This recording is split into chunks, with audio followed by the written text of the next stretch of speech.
किस प्रकार से सोनिया गांधी, राहुल गांधी, ये परिवार के दो अहम सदस्य, गांधी परिवार के दो अहम सदस्य, ये नेशनल हेराल्ड के केस में उनका नाम आया है और ईडी ने, एनफोर्समेंट डायरेक्टरेट ने 15 अप्रैल को एक चार्जशीट दाखिल किया है।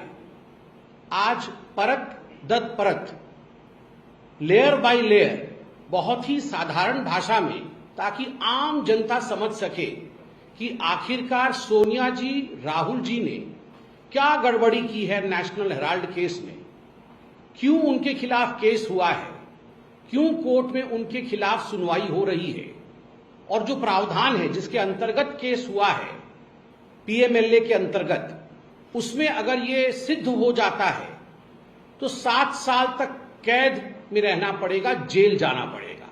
सोनिया जी और राहुल जी क्यों जेल जा सकते हैं, और हमें संपूर्ण विश्वास है जेल जाना ही पड़ेगा। इसका पूरा डाइसेक्शन करके आपके समक्ष में रखने का प्रयास करूंगा। आप सब जानते हैं यह कोई आज का केस नहीं है, ये लगभग 2012-13 से यह केस आगे बढ़ रहा है, और जब से हमारी सरकार 2014 में आई है, इसको बहुत प्रखर तरीके से भारतीय जनता पार्टी के सरकार ने आगे बढ़ाया है। आखिर इस केस के पट में क्या है, मैं पट के विषय में समझाऊंगा, उसके पश्चात जो आज की परिस्थिति है उसके विषय में भी बताऊंगा। 1937-1938 में उस समय के नेता और भारत के प्रथम प्रधानमंत्री पंडित जवाहरलाल नेहरू ने एसोसिएट जर्नल नामक एक कंपनी खोला। ये जो एसोसिएट जर्नल कंपनी थी, इस कंपनी का काम क्या था? ये एक पब्लिशिंग हाउस थी और ये 3 तरह के अखबारों को पब्लिश करती थी। अंग्रेजी में नेशनल हेराल्ड, जिसको आप सब जानते हैं क्योंकि नेशनल हेराल्ड के केस से ये प्रेस कॉन्फ्रेंस भी हो रहा है, केस भी चल रहा है।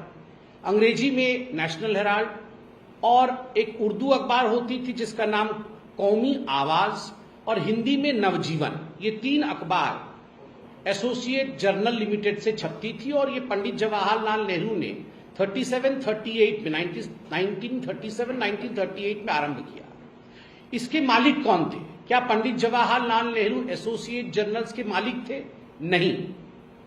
पंडित जवाहरलाल नेहरू ने 5000 जो स्वतंत्रता संग्रामी थे, 5000 फ्रीडम फाइटर्स, उनको एकत्रित किया और उनको शेयर होल्डर बनाया। ये 5000 स्वतंत्रता संग्रामी जो शेयर होल्डर बने, और शेयर होल्डर बनने के बाद उन्होंने यह कंपनी चालू किया। इसलिए यह कंपनी नेहरू जी की बपौती नहीं थी, यह कंपनी नेहरू जी के परिवार की कंपनी नहीं थी, यह इन शेयर होल्डर्स की कंपनी थी जो फ्रीडम फाइटर्स थे। आगे चलकर इस कंपनी ने कि हम पब्लिशिंग हाउस हैं, हम जनता के लिए न्यूज छापते हैं, इसलिए हम कोई बिजनेस नहीं करते हैं, तो हमें कंसेशनल रेट पे भिन्न भिन्न जो सरकारें हैं वो जमीन दे। इस प्रकार का आवेदन रखा, और 1956 में नॉन कमर्शियल कंपनी के रूप में एस्टैब्लिश हुई कि हम कमर्शियल एंटिटी नहीं है। उसका नतीजा क्या रहा? उसका नतीजा यह रहा कि देश भर के, उस समय तो प्रधानमंत्री पंडित जवाहरलाल नेहरू थे ही, स्वाभाविक रूप से उनका एक इन्फ्लुएंस था। देश भर के सभी राज्यों ने प्राइम लोकेशंस पे एजेएल को, एसोसिएटेड जर्नल लिमिटेड को, क्योंकि एक नॉन कमर्शियल एंटिटी थी, उसके नाम पर उन्होंने प्राइम लैंड पे बहुत बड़े बड़े जमीन नॉमिनल रेट पे 2 रुपए 1 रुपए के दाम पे, भाव पे, इन्होंने देश भर में जमीन दिया।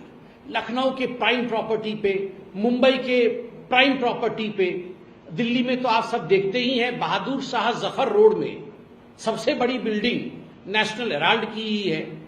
इस प्रकार पूरे देश के हर कोने में लगभग ऐसी 100 प्रॉपर्टीज है जो नेशनल हेराल्ड की प्रॉपर्टीज है। पूरे देश में ये प्रॉपर्टीज एक्वायर की गई और ये अखबार छपने का काम चलता रहा। धीरे धीरे नेशनल हेराल्ड कोई पढ़ता नहीं था।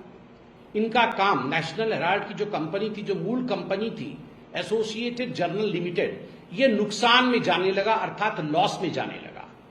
जब ये लॉस में जाने लगा तो लगभग 2008 में एक ऐसी परिस्थिति आई कि कागज छापना और संभव नहीं हुआ।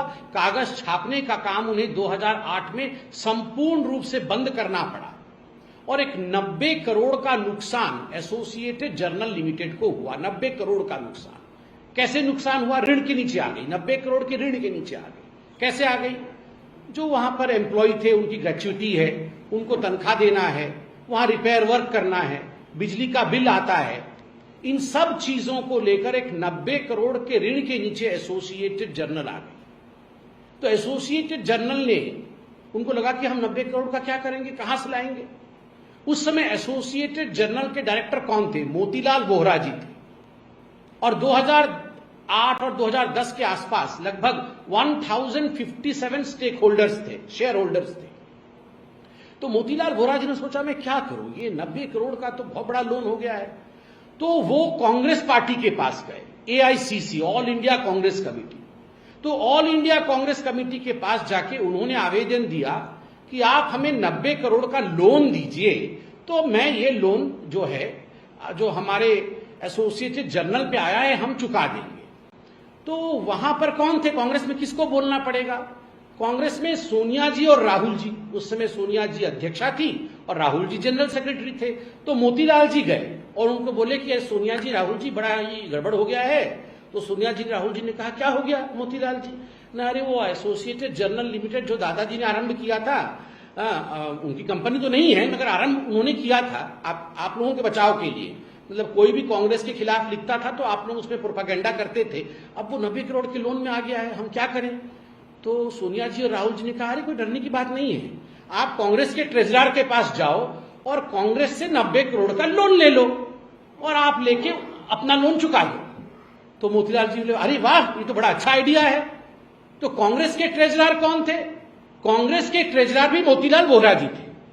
तो मोतीलाल वोहरा जी जो एसोसिएटेड जर्नल के डायरेक्टर थे, वो कांग्रेस के मोतीलाल वोहरा जो ट्रेजरर थे उनके पास गए और बोले सोनिया जी और राहुल जी ने कहा है 90 करोड़ का लोन दे दो। तो 90 करोड़ का लोन दे दिया गया। मोतीलाल वोहरा जो एसोसिएटेड जर्नल के थे लेके चले गए, मगर समय के साथ वो लोन चुका नहीं पाए। और कहां से लोन चुकेगा? कोई तो नेशनल हेराल्ड पढ़ता नहीं था, अखबार छपना बंद हो गया था। तो उसी समय 2010 में ये एक और कंपनी खोली गई। ये जो कांग्रेस पार्टी है, कांग्रेस पार्टी के कुछ सदस्यों ने एक और कंपनी खोली। उस कंपनी का नाम था young India limited. Young India limited. उसके 4 सदस्य थे। कौन कौन थे? सोनिया जी, राहुल जी, ऑस्कर फर्नांडिस और मोतीलाल वोहरा। तो सोनिया जी के पास इस यंग इंडिया लिमिटेड के 38% शेयर थे और हमारे राहुल बाबा के पास इसके 38% शेयर थे। अर्थात दोनों को मिलाकर यंग इंडिया लिमिटेड के कुल मिलाकर शेयर 76% के हो गए। जिसके पास 51% शेयर होता है वो मालिक होता है। ये बेचारे ऑस्कर फर्नांडिस और मोतीलाल वोहरा जी के पास 24%, 24% के शेयर थे, तो मालिक बन गए मां बेटे। सोनिया जी और राहुल जी 76% शेयर पकड़ करके, शेयर होल्डर बन करके यंग इंडिया के मालिक बन गए। अब ये यंग इंडिया एक कंपनी खुलती है तो उसमें कैपिटल इन्वेस्टमेंट होता है। उस कैपिटल को लेकर आपको कंपनी खोलनी पड़ती है। तो यंग इंडिया कितने की कंपनी थी? 5 लाख की कंपनी थी। 5 लाख निवेश किया गया और उस कैपिटल एक्सपेंडिचर से ये कंपनी खड़ा किया गया जिसका नाम था यंग इंडिया। अब 5 लाख कहां से लाए, बहुत चिंता पड़ गया सोनिया जी, राहुल जी की, हम 5 लाख कहां से लाए। तो उन्होंने एक कंपनी से लोन लिया, 1 करोड़ रुपए का लोन लिया और वो कंपनी का नाम डोटेक्स इंडिया कंपनी थी। ये डोटेक्स कंपनी से लोन लिया। आप सोचिए 5 लाख रुपए के लिए 1 करोड़ का लोन लिया है। बाद में पूछताछ में मालूम पड़ा कि ये जो डोटेक्स कंपनी के मालिक हैं, उन्होंने ईडी को कहा कि हमारा काम तो गोरख धंधे का था, हम तो ब्लैक मनी को व्हाइट करते थे और वही पैसा हमने राहुल जी को और सोनिया जी को 1 करोड़ और कोई कोलैटरल नहीं, ऐसे ही एक गिफ्ट के रूप में हमने लोन दे दिया। इस लोन का कोई डिटेल नहीं कि कोलैटरल दिया, कैसे दिया, ऐसे ही एक लोन दे दिया, एक अंडरस्टैंडिंग में लोन दे दी। उसमें से 5 लाख की कंपनी खोली और बच तो बहुत सारा गया, 95 लाख तो बचा हुआ है 1 करोड़ में से। तो यंग इंडिया ने एक सुझाव दिया यंग इंडिया में मोतीलाल वोरा जी भी थे। तो राहुल जी और सोनिया जी ने बुलाया मोतीलाल वोरा जी की, मोतीलाल जी जरा सुनिए। तो मोतीलाल जी गए राहुल जी और सोनिया जी के पास यंग इंडिया में। तो राहुल जी और सोनिया जी ने मोतीलाल वोरा जी को बोला कि अरे यंग इंडिया वाले मोतीलाल वोरा जी, आप ऐसा करो, आप हमारा एक प्रपोजल लेके जरा एसोसिएटेड जर्नल के मोतीलाल वोरा जी के पास जाओ और उनको बताओ कि आप 90 करोड़ लोन कांग्रेस पार्टी का चुका नहीं पा रहे हैं, तो आपकी जो लोन है वो हम खरीद लेंगे, यंग इंडिया खरीद लेगी, एवज में हम 50 लाख रुपए देंगे और लोन हम चुकाएंगे। तो मोतीलाल वोरा जी जो यंग इंडिया कहते, बोले वाह ये तो बड़ा अच्छा आइडिया है, मैं जाता हूं एसोसिएटेड जर्नल के यंग जो मोतीलाल वोरा जी हैं डायरेक्टर, उनके पास मैं जाता हूं। तो यंग इंडिया के डायरेक्टर मोतीलाल वोरा राहुल जी और सोनिया जी के कहने के बाद उनका प्रस्ताव लेके एसोसिएटेड जर्नल के जो मोतीलाल वोरा थे उनके पास गए और बोले ऐसा है कि यंग इंडिया हमारी कंपनी है, आपके पास 90 करोड़ का लोन है कांग्रेस पार्टी का, तो आप ऐसा करिए, हमें आप ये लोन दे दीजिए, बेच दीजिए, आपके लोन को हम चुकाएंगे, यंग इंडिया चुकाएगी और एवज में हम आपको 50 लाख रुपए देते हैं। तो मोतीलाल वोरा जो एसोसिएटेड जर्नल के थे उनका वाह 50 लाख आप देंगे भी और हमारा लोन भी चुका देंगे, एग्रीड, हम मानते हैं इस बात। 50 लाख रुपए एसोसिएटेड जर्नल ने लिया और उन्होंने अपने जो सारे शेयर थे, एक शेयर 10 रुपए का, ऐसा करके 9 करोड़ शेयर, 9 इंटू 10 90 करोड़, तो ये सारे शेयर उन्होंने एसोसिएटेड जर्नल ने यंग इंडिया के नाम कर दिया कि अब हमारी जो शेयर्स हैं वो आपकी है, अब ये 90 करोड़ कैसे चुकाना है ये आप जानिए। 50 लाख रुपए दे करके पूरी जो एसोसिएटेड जर्नल लिमिटेड की शेयर होल्डिंग थी, शेयर होल्डिंग का मतलब होता है मालिकाना हक, 99.1% मालिकाना हक किसके पास आ गया, वो यंग इंडिया के पास आ गया। मात्र 50 लाख में 5000 करोड़ की प्रॉपर्टी, दिल्ली के प्राइम लोकेशन पे प्रॉपर्टी, लखनऊ के प्राइम लोकेशन पे प्रॉपर्टी, मेरठ में प्रॉपर्टी, आपके जहां जहां जाओ वहां वहां प्राइम लोकेशन पे, भोपाल में प्रॉपर्टी, हर जगह इनकी प्रॉपर्टी थी। जब ये शेयर ट्रांसफर हुआ 99.1%, ये सारा का सारा जो प्रॉपर्टी है वो यंग इंडिया के पास और उनके अधीन हो गया। मात्र 50 लाख, और वो भी डोटेक्स इंडिया से लेकर ये बन गए मालिक। 5000 करोड़ के मालिक कौन बना, जिसके पास 76% शेयर था, मां और बेटे। और ये मोतीलाल वोरा जी चहुदिक दिशा में थे, ये डायरेक्टर एजेएल के भी हैं, ये डायरेक्टर यंग इंडिया के भी हैं और ये ट्रेजरर एआईसीसी के भी हैं। अब उसके बाद जब यंग इंडिया मालिक बन गई तो जो कांग्रेस के मोतीलाल वोरा जी थे ट्रेजरर, उन्होंने कहा कांग्रेस पार्टी जो 90 करोड़ लोन हमने दिया था एसोसिएटेड जर्नल को, हम उसे माफ करते हैं, वो लोन वापस करने की आवश्यकता नहीं है, माफ। 90 करोड़ का लोन माफ कर दिया राहुल जी और सोनिया जी के कहने पर। प्रश्न उठता है, प्रश्न नंबर 1, क्या एक पॉलिटिकल कंपनी किसी और एंटिटी को लोन दे सकती है? क्या कांग्रेस पार्टी यंग इंडिया को, क्या कांग्रेस पार्टी एजेएल को इस केस में जो 90 करोड़ का लोन दिया, क्या ये जायज है? कांग्रेस पार्टी एक पार्टी है, चंदे पे चलती है, लोग देते हैं, बैंक नहीं है जो लोन देगी। कैसे लोन दिया, नंबर 1। नंबर 2, वही लोग तीनों जगह हैं, क्विड प्रो को, वही सोनिया जी राहुल जी, यहां मोतीलाल वोरा को बोलते हैं, वही सोनिया जी राहुल जी लोन माफ कर देते हैं, वही सोनिया जी राहुल जी 5000 करोड़ की प्रॉपर्टी हड़प लेते हैं। तो इस प्रकार से ये जो पूरी हड़पाई हुई है, मैं तो आज से आप लोगों को अपील करूंगा, इसको आप चोरी या भ्रष्टाचारी मत कहिए, ये सरेआम डकैती है, डकैती। पहले हम हिंदी पिक्चर में देखते थे, घोड़े पर बैठ के डाकू आते थे, ऐसे बंदूक लेके, बंदूक नहीं राइफल, बड़ा बड़ा बंदूक लेकर आते थे, और कोई भी बाहर खड़ा हो गोली मार करके पूरे सरेआम दोपहर को दिन में आते थे और गोली मार करके उसकी प्रॉपर्टी हड़प लेते थे डाकू घोड़े पे बैठकर। और मॉडर्न डाकू तो यही है, ये तो डकैती है। ये सरेआम नाक के नीचे एक कंपनी बना करके 50 लाख में 5,000 करोड़ रुपए हड़प ली है। बस इतना ही फर्क है कि सोनिया जी राहुल जी घोड़े पे बैठ के नहीं आए और राइफल पकड़ के नहीं आए, बाकी तो पूरी डकैती ही है। तो इसको आप चोरी और भ्रष्टाचारी मत कहिए, ये नेशनल हेराल्ड डकैती केस है जिसमें कि एक्यूज्ड नंबर 1 सोनिया गांधी है और एक्यूज्ड नंबर 2 राहुल गांधी है। अब वर्तमान में आते हैं, ये वर्तमान में पूरा विषय क्यों उठा है।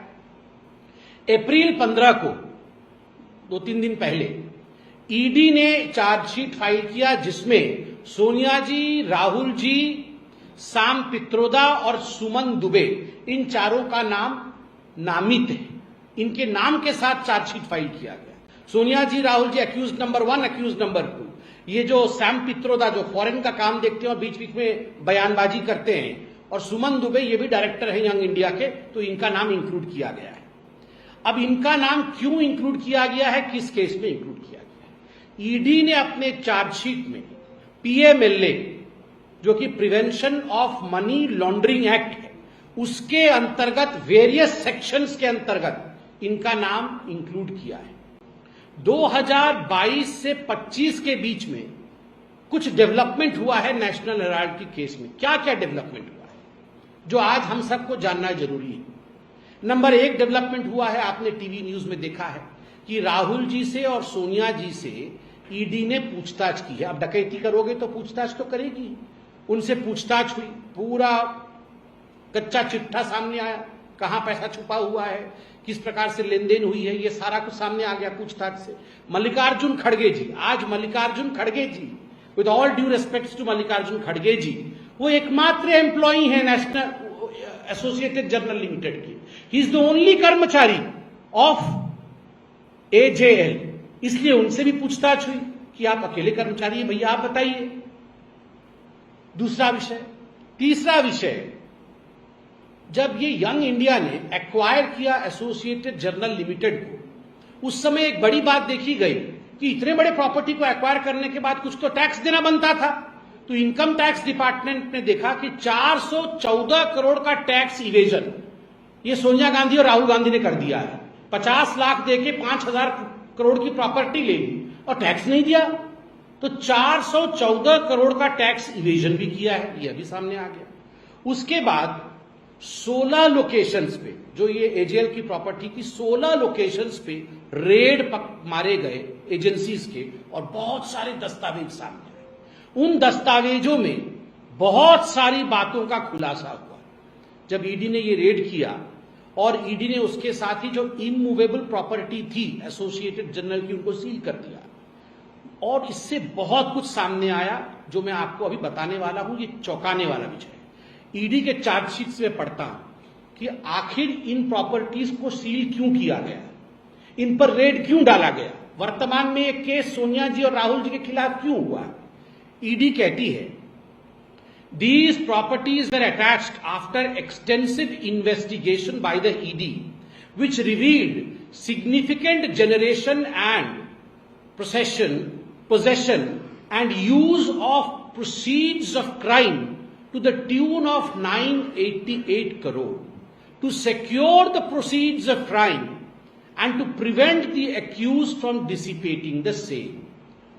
कल कांग्रेस वाले प्रेस कॉन्फ्रेंस पे कह रहे थे, अरे कोई प्रॉपर्टी तो बेचा नहीं, कोई प्रॉपर्टी खरीदा नहीं, प्रॉपर्टी तो जहां का तहां खड़ा है, फिर हमने क्या गड़बड़ी की। ईडी ने कहा, भैया प्रॉपर्टी तो वहीं खड़ी है, मगर उस प्रॉपर्टी का इस्तेमाल करके, उस प्रॉपर्टी के माध्यम से आपने प्रोसीड्स ऑफ क्राइम मतलब जो आपने भ्रष्टाचार किया, उससे जो उगाही की, उस प्रोसीड्स ऑफ क्राइम को आपने स्टोर किया, उस प्रॉपर्टी के माध्यम से उसे यूज किया, और उस प्रॉपर्टी के माध्यम से आपने जनरेट किया, और लगभग 1,000 करोड़ रुपए अब तक 22 से 25 के बीच में 1,000 करोड़ रुपए आपने जनरेट कर लिया है, ताकि ये पैसा आप ठिकाने न लगा दो और उस पैसे का हिसाब में हेरफेर, ये तो मां बेटे तो हेरा फेरी कर रहे हैं ना, तो हेरा फेरी आप ना कर दो, इसलिए हमने इसे सब सील कर दिया है। अब क्या प्रोसीड्स ऑफ क्राइम थे जो ईडी ने अपने चार्जशीट में लिखा है? 3 महत्वपूर्ण प्रोसीड्स ऑफ क्राइम लिखा है। ये बिल्डिंग्स तो थी ही, मगर इन बिल्डिंग्स के माध्यम से बोगस डोनेशन कि हम डोनेशन देंगे जी, 18 करोड़ के बोगस डोनेशन हुए। हम नेशनल हेराल्ड को, हम आपके कॉज के लिए डोनेशन देना चाहते हैं। अब देखिए, ये जो यंग इंडिया कंपनी थी, ये तो नॉन प्रॉफिट ऑर्गेनाइजेशन है। नॉन प्रॉफिट ऑर्गेनाइजेशन का मतलब है हम कोई प्रॉफिट नहीं कमाएंगे, हम रियल एस्टेट का काम नहीं करेंगे, हम क्या करेंगे? चैरिटी का काम करेंगे। मगर जब उनके कागज देखे गए तो उसमें चैरिटी के नाम पे तो 1 भी रुपया खर्चा नहीं हुआ है, 1 भी रुपया चैरिटी पे खर्चा नहीं हुआ है। तो सारा काम तो कमर्शियल किया है आपने। ये जो बोगस डोनेशन हुआ है 18 करोड़ रुपए का, जब ढूंढा गया कि डोनेशन किसने किया है तो डोनर नहीं मिल रहे हैं। डोनेशन आया है 18 करोड़, अब डोनेशन किसने दिया है पता नहीं जी। अब उसके साथ बोगस एडवांस रेंट, एक बिल्डिंग है बहादुर शाह जफर बिल्डिंग, तो किसी ने कहा मैं भैया ये फर्स्ट फ्लोर रेंट पे लूंगा, 2 करोड़ रुपए महीने दूंगा, तो आप मुझे रेंट पे दीजिए। तो बाद में रेट में देखा गया अरे रेंट तो आ रहा है मगर बिल्डिंग तो खाली है, इसमें तो कंपनी है ही नहीं। तो बोगस एडवांस रेंट लेकर मां बेटे ने, यंग इंडिया ने कमाया 38 करोड़ रुपया, 38 करोड़ रुपया कमा लिया। घर खाली, रेंट आ रहा है। अरे बाप रे, ये डकैती नहीं तो क्या है? बोगस एडवर्टाइजमेंट आ रहा है और उसमें 29 करोड़ रुपए ले लिया है। एडवर्टाइजमेंट कौन दे रहा है? अब सोचिए कि मां बेटे के पास 100 करोड़ रुपए है, उसको वाइट करना है, तो वो क्या करेंगे? वो जाके बोलेंगे उन्हीं के कांग्रेस के नेता को, तुम्हारा जन्मदिन कब है? बोलेगा मेरा जन्मदिन परसों है। बोलेगा अच्छा तुम ये लो 50 लाख रुपए, जाओ जरा जाके एजेएल को दो, 50 लाख रुपए का वो एडवर्टाइजमेंट तुम्हारे जन्मदिन पे निकालेगी और फिर लाके 50 लाख रुपए हमें ही दे देना। तो 50 लाख रुपए वाइट हो गया। वो कांग्रेस का किसी का happy birthday Guddu Buddu, Congress party, ये हाथ का चिन्ह, बस गुड्डू बुड्डू का हैप्पी बर्थडे, और वहां जो है 100 करोड़ का वो वाइट बन गया। तो ये धंधा चल रहा था उसके अंदर, और पूरी तरह से ईडी ने पूछताछ इत्यादि करने के बाद bogus donation, bogus advance rent और बोगस एडवर्टाइजमेंट का काम, गोरख धंधा का खुलासा किया है। अब बहुत सारे सवाल है। ये जो एसोसिएटेड जर्नल लिमिटेड के शेयर्स आपने यंग इंडिया को दे दिए, 99.1% की मालिक हो गई यंग इंडिया। ये शांति भूषण जी लॉ मिनिस्टर थे इंडिया के, और मार्कंडेय काटजू जी ये सुप्रीम कोर्ट के जाने माने जस्टिस थे, ये सब भी शेयर होल्डर थे। इन्होंने कंप्लेन किया कि अरे भैया हम तो शेयर होल्डर हैं, कंपनी का रूल होता है कि कंपनी अगर किसी और को आप हैंडओवर कर रहे हो, शेयर बेच रहे हो, तो शेयर होल्डर को तो आप बताओगे, मगर बिना शेयर होल्डर को बताए ये सारे शेयर ट्रांसफर कैसे यंग इंडिया को हो गए? तो ये भारतीय जनता पार्टी केवल नहीं कह रही है, ये शांति भूषण जी और मार्कंडेय काटजू जी भी बता रहे हैं। तो इस प्रकार से जो पूरा गोरख धंधा हुआ है 2008 में यंग इंडिया, 2010 में यंग इंडिया खोल करके 2008 से 2011 के बीच जो ये खुराफाती हुई है, ये डकैती है। मां बेटे ने डकैती की है। अक्यूज नंबर 1 है सोनिया गांधी, अक्यूज नंबर 2 है राहुल गांधी। और वैसे मुझे लगता है जब मैं प्रेस कॉन्फ्रेंस कर ही रहा हूं, अब पूरा परिवार ही डाका डाल रहा है, तो इन सब के आका रॉबर्ट वाडेरा, तो आप सोचिए रॉबर्ट वाडेरा भी पकड़ा गया है। ये जो रॉबर्ट वाडेरा थे, ये सिकोपुर गांव में हरियाणा में इन्होंने जमीन ली। इन्होंने लगभग 3.5 एकड़ को जमीन खरीदी। कितने में खरीदी? ये 7.5 करोड़ में खरीदा, और उसके 3 साल बाद उसको बेच दिया डीएलएफ को 58 करोड़ में। ये राहुल गांधी और रॉबर्ट वाड्रा को भेजना चाहिए हार्वर्ड यूनिवर्सिटी में कि कैसे बिना जेब में पैसा लिए कैसे 100 करोड़ रुपए कमाया जाए। ये दोनों बता सकते हैं, पढ़ा सकते हैं। आप बताइए 7.5 करोड़ रुपए में जमीन खरीदी और बेचा 58 करोड़ में, और बाद में मालूम पड़ा कि 7.5 करोड़ भी नहीं दिया था। डीएलएफ को बेचा था, डीएलएफ के ही पैसे को लेकर के 50 करोड़ डीएलएफ से लिया था, उसमें 7.5 करोड़ फिर डीएलएफ को दे दिया और फिर 58 करोड़ में डीएलएफ को बेच दिया। ऐसे कैसे हुआ? क्योंकि वो लैंड यूज चेंज किया, लाइसेंस नहीं था वहां कॉमर्शियल प्रॉपर्टी बनाने की, तो डीएलएफ को कई 100 करोड़ रुपए खर्च करने पड़ते। भूपिंदर हुड्डा जी उस समय कांग्रेस के मुख्यमंत्री थे, उनको देने पड़ते। उन्होंने कहा ये हुड्डा जी पे खर्च क्यों करूं, दामाद को ही पकड़ लेता हूं, पूरा परिवार तो यही काम कर रहा है। तो उन्होंने दामाद को पकड़ लिया और दामाद ने बोला तुम मुझे 50 करोड़ दे दो, मैं तुम्हारा लैंड यूज चेंज कर देता हूं। 50 करोड़ लिया, 7.5 करोड़ वापस किए, 50 करोड़ जेब में, लैंड यूज चेंज। बल्ले बल्ले, यहां मां बेटे 5,000 करोड़, या दामाद बोले मैं भी पीछे क्यों रहूं, मैं भी 50 करोड़। आप सोचिए, यहां तो 5,000 और 50 करोड़ की बात ऐसी हो रही है जैसे हम कहीं बैठ करके 10-20 रुपए का चाय पी रहे हैं। ये गांधी परिवार की ये सेंस ऑफ एंटाइटलमेंट, और ये सोचते थे डाका डालते जाएंगे और भारतवर्ष चुप रहेगा। उल्टा है। और आप ये सोच रहे हैं ऐसा नहीं होने वाला है। वो समय बीत गया जब आप सत्ता में थे और आपको लगता था कि ये देश आपकी बपौती है। ये नेहरू जी भी सोचते थे, ये आप भी सोचते। अब यह देश आपकी बपौती नहीं है, गरीबों का है यह देश। और जिसने गरीबों का पैसा लूटा है वह अक्यूज नंबर 1 हो या अक्यूज नंबर 2 हो, जेल तो जाना ही पड़े। हरियाणा के जो इलेक्शन खत्म हो गए, ये दामाद जी तो का पूरा केस तो हरियाणा में था, वहां तो धूल चाट गए कांग्रेस वाले। उस समय तो ये केस नहीं चल रहा था। और देखिए, इलेक्शन इस देश में हमेशा चलते रहेंगे। मैं तो बोल रहा हूं कांग्रेस पार्टी को, अगर उनको इसमें डाउट हो रहा है कि इलेक्शन के कारण रेड हो रही है तो 1 नेशन 1 इलेक्शन लाने दीजिए। 1 नेशन 1 इलेक्शन होगा, मगर अनंत रेड तो आपके ऊपर होंगे ही। आपने एक दिन आप देख लीजिएगा, 1 नेशन 1 इलेक्शन होगा, मगर innumerable raids on Congress party continue करती रहेगी, क्योंकि इन्होंने इन्यूमरेबल एक्ट्स ऑफ करप्शन किया है। इसलिए ये सब बहानेबाजी नहीं चलेगी। और ये अभिषेक मनु सिंघवी जी और जो इनके बड़े बड़े वकील आके यहां पर प्रेस कॉन्फ्रेंस कर रहे हैं, भैया प्रेस कॉन्फ्रेंस करने से क्या होगा? जो आप दलीलें यहां दे रहे हैं, कोर्ट में दलील दो। मां बेटे तो बेल पे बाहर है ना, दोनों मां बेटे बेल पे बाहर हैं।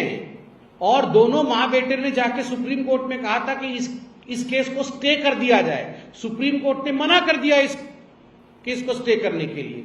तो मेरिट देखा है सुप्रीम कोर्ट ने। देखिए, हम बदले की भाव से कुछ नहीं करते हैं। ये जो सरकार है, ये बदले की भाव से काम नहीं करती है, तथ्यों के आधार पर काम करती है। No vendetta, only data. ये वेंडेटा के आधार पर नहीं, डेटा के एविडेंस के आधार पर काम करती है। और डेटा जिस प्रकार से इकट्ठा हो रहा है, मुझे तो लगता है जो आप सोच रहे हैं वो जल्दी ही होगा। श्याम पित्रोदा को लाया जाएगा इस केस में?